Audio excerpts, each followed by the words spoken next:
All right, I think I'm back. Sorry about that, guys.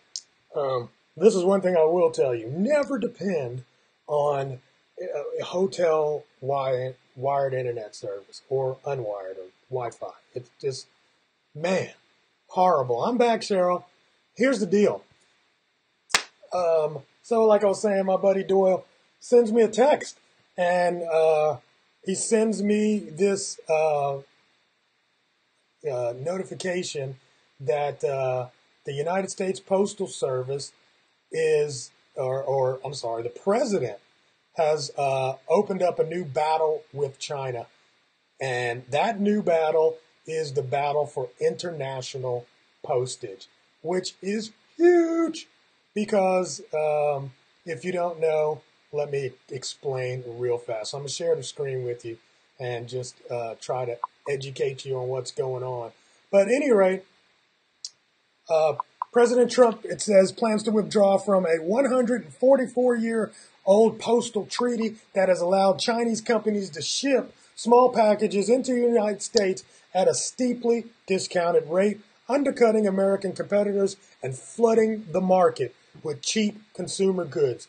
The withdrawal announced by the White House today is part of a concentrated push by Mr. Trump to counter China's dominance and punish it for what the administration says is a pattern of unfair trade practices. The White House, in a statement, said sufficient progress has not been made on reforming terms of the postal treaty, and that it will begin the withdrawal process while seeking to negotiate bilateral and multilateral agreements that resolve these problems. Why is that so important? Why? Well, the reason why it's so important is because those of you that don't know, I own a company, and our company sells shoelaces.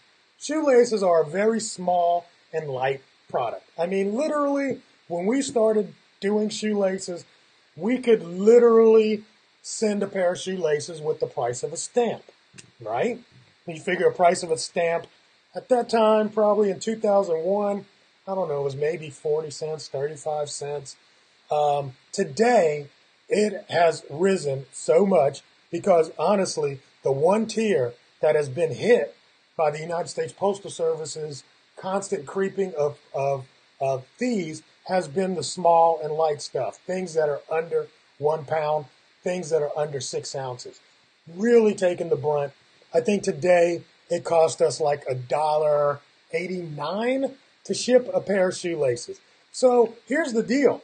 If you go out right now on places like Alibaba Express or even eBay, which is where we started our business at, you cannot compete. A Chinese seller can literally send you a pair of shoelaces, all cost inclusive, for 99 cents or $1. Right now on eBay, look it up. There are all kinds of sellers out there that are taking advantage of the prices that China gets to ship. Basically, what happens is China, in this treaty, allows intercontinental postage to move from place to place. Okay? And it's an agreement.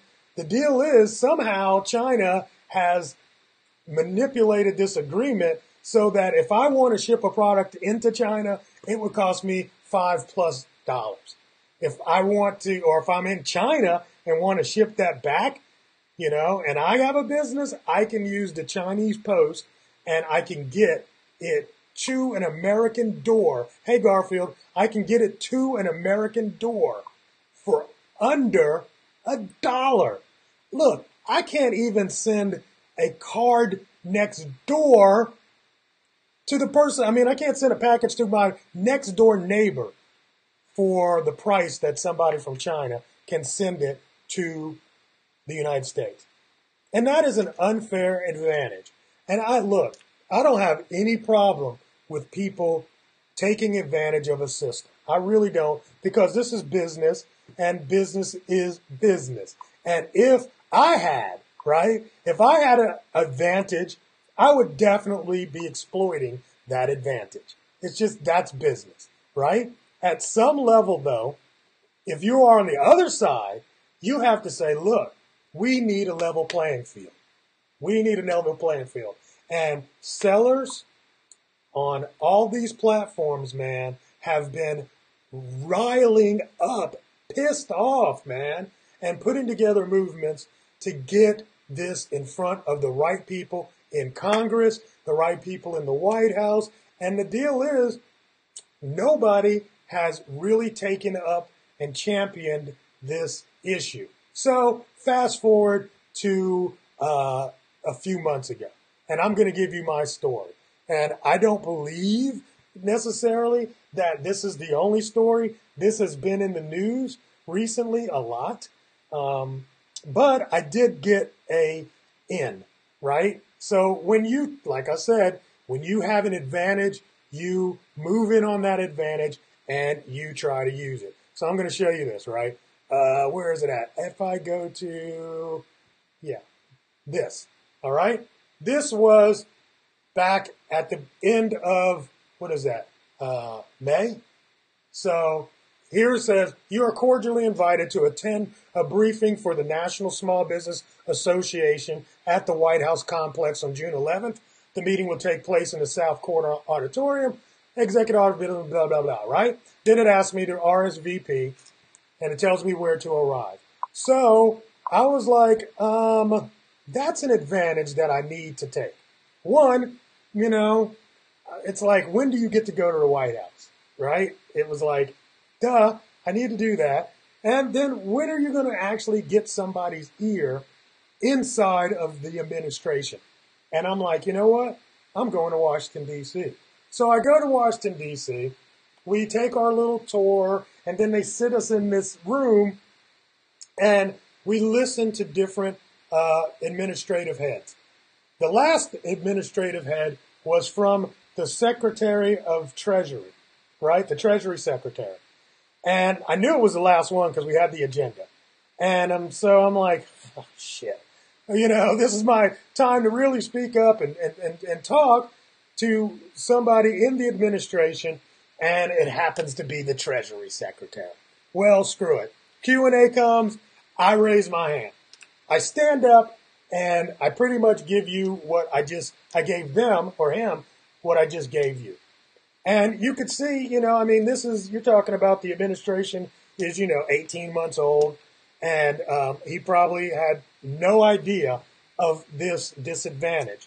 And he definitely was like not the person I wanted to even tell about it. So I get up and I tell my story about the United States Post Office, and I'm like, if you know anybody or any person that I could actually get in front of and share this story with, please let me know. And his response now was, you will not believe this, but that is actually my department. I'm like, what? Are you kidding me? He's like, yeah, we're over United States Postal Service. The deal is, guys, what made this so interesting, I think, to him is the way I kind of framed it. And I knew that the way of framing it, anytime you're dealing with something and you can frame it in a specific way, sometimes you can get people to take action. So I framed it in the way of, here's how I said, I know our president is very aware and in the trenches with China. So now I'm putting myself on the side of the president, right? So I know his ear stands up. And I know that the United States Postal Service is not doing so well. And the president has mentioned that. Plus, here's the kicker. He's always in it back and forth with Amazon. So I throw Amazon in there and say, and Amazon is helping to flood the market with Chinese products, right? Oh, dude, that's 3 whole things that the president is on. So just figure like this. If you're working in his administration and you bring something to the president's desk that's already on his agenda, which is China, I think the secretary really thought about this and was like, he was interested. So he took the initiative. He calls up his whatever you call it, the guy that does all of the work, the intern, right? So he calls up the intern. He said, make sure that you talk to this man talking about me at the end. So when I'm leaving, they get my personal information, right? And so I'm like, yeah, okay, whatever. We'll see where this goes. Well, 2 months later, I get an email from the office of the Treasury Secretary, and boom, man, they're asking me to re-explain what it is with the China Post, the e-packet system, and all that. And I mean, I just lay it all out, show them some examples, keeping it light because I don't want to go too deep in it, and I don't want to make it personal. That's one of the things I'm just going to tell you guys. When you speak to people in authority, let's say you're talking to, Amazon or you're talking to eBay, you don't want to just go in and talk about your personal situation. What you need to do is make it bigger than you and make it seem like it's an issue for all sellers, which it is. So when it's just about you, it becomes a problem because now nobody's going to take, it as seriously as if it's a problem that's broader than just your own personal issue. So anyway, I respond. And here's the other thing that I did. I not only responded to that email. Oh, I do actually have that email. I'm just going to show you the email, right? Because it's kind of cool. But, it's just cool that I was getting requests from the, offices. Let's see if that comes up. All right. No. So here it is, and I just blurred his name out because I want to put him on blast. But it's like, hi, John. So it's from Steve. I hope your summer's going well. We wanted to follow up regarding the White House briefing with NSBA that you attended. As you might remember, you had a question for Treasury Assistant Secretary regarding potential exports after he provided an update on the tax reform. That's what he was talking about. See, I forgot about that. He was talking about tax reform. Then he goes, any questions? And all of a sudden I dropped this on him, And so they asked me to recap the question so we can explore this further. That, ladies and gentlemen, is on August 14th. So I'm laying out that timeline just because it's just exciting to be where we are today.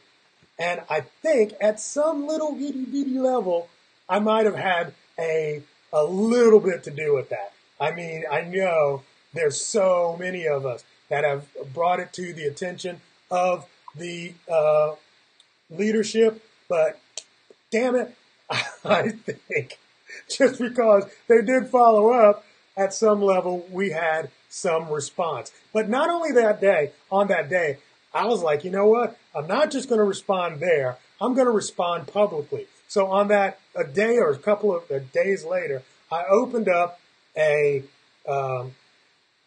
government request for the White House, and it was the same response that I gave to the the secretary's office. And I don't know, man. Somewhere in there, I think there was a little bit of a listen up, and I think it was an opportunity for the president to get some feedback, and I think it was just the right time, because no matter how, and then, the next 2 days, I went to the Congress people and talked to all my congresspersons, and this was number one on my list. I told my spouse before I left, I was like, look, I'm going to Washington only to talk about the unfair advantage. That's what they gave me, the Small Business Association gave me some talking points. It's like, when you talk to your congressman, please talk about these things. And I was like, okay, I'll talk about those as soon as I talk about this. So that was my only real reason for going to Washington, D.C. It was my only real reason for following up. And it was my only reason for asking you guys to participate and help by signing the petition, which you all did. And I appreciate you so much. Today is a banner day.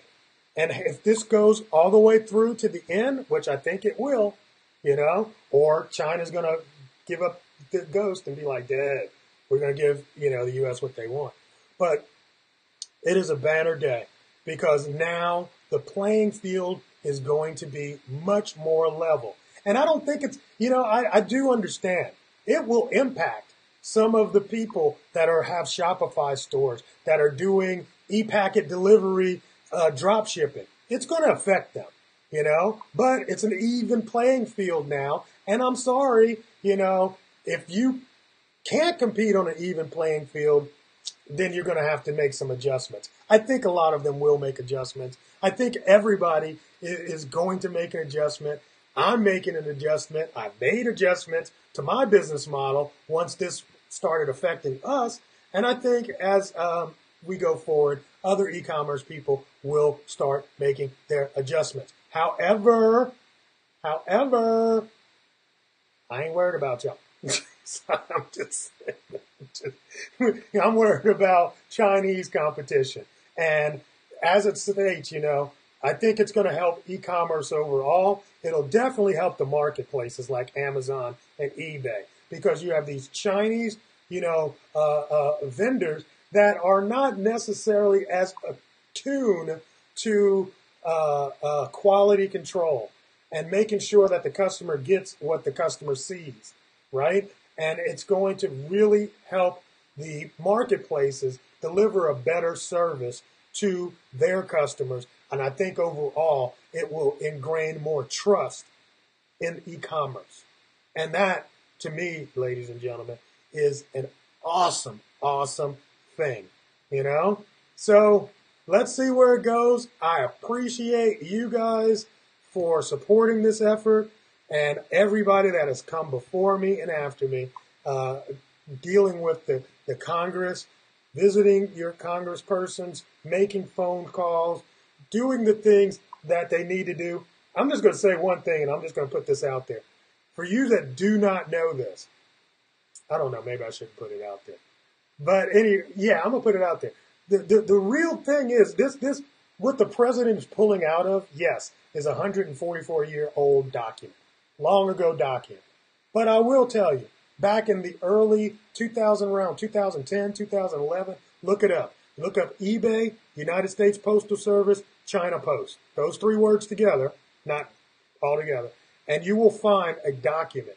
You will find an agreement that eBay themselves were very, very instrumental in getting forward that allowed Chinese sellers to get a better deal on the deal that was 144 years ago. Yeah, because eBay was having some problems. And, back in 2008, 2009, eBay really took a dive. And I believe that they were looking for a way to get more product cheaper on the platform, right? And so they sat at the table and brought the United States Postal Service and China Post together, and the three of them together cooked up a little deal that allowed Chinese sellers to bring stuff into the United States at an extra low postal rate.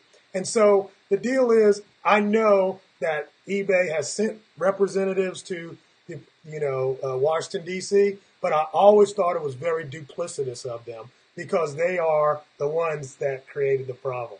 Yeah, I told on you. But I got to keep it real, bro. I got to keep it real. That literally put my eBay business out. That one thing that they did put my eBay business out.